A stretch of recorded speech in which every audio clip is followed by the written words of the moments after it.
physical aspects of the job. And, okay, he was funny too, when he wasn't being an ass.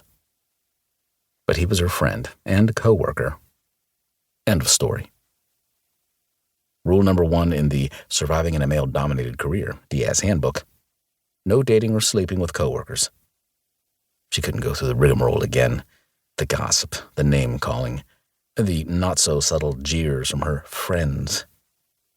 After all this time, the memories still left a sour taste in her mouth. "What, Ward?" She mentally chastised herself for being so abrupt with him. Not his fault her mind had wandered to the darkened corners of her memory. He dropped her arm and took a step back. "Jeez, no need to bite my head off, Diaz." She sighed, the high of the call fading as exhaustion set in. "Sorry." She rubbed her hand over her eyes. "I'm just a little beat." "Hey." He placed a hand on her shoulder, giving her a reassuring squeeze. "You did great out there. Kicked that fire's ass." "Fires don't have asses." And she had done great.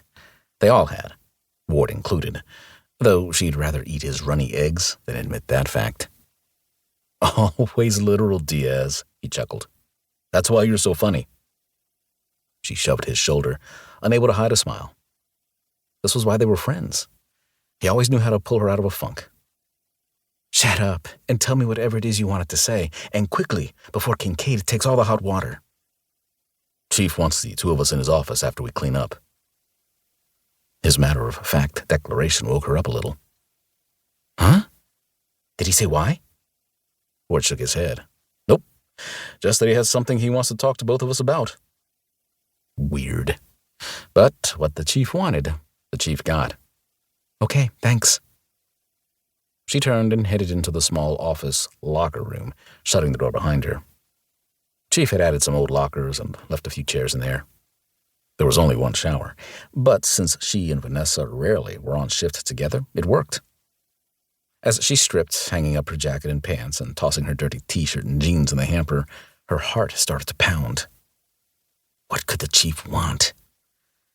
If it were just a meeting with her, she'd assume he wanted to talk about a schedule shift or some volunteer opportunities he would ask her to head up.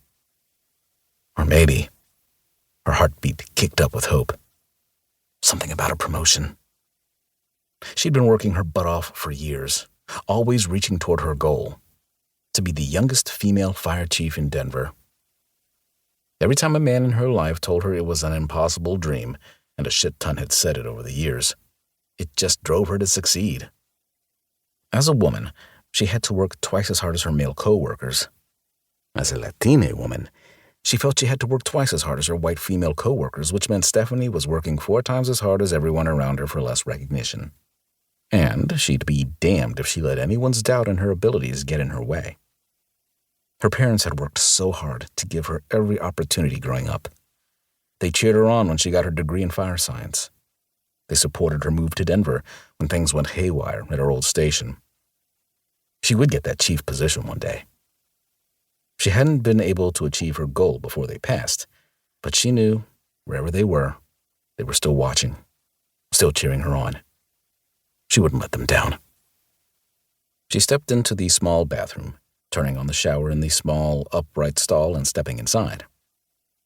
The water pressure wasn't great, since the guys were showering in the locker room next door, but it was hot and clean.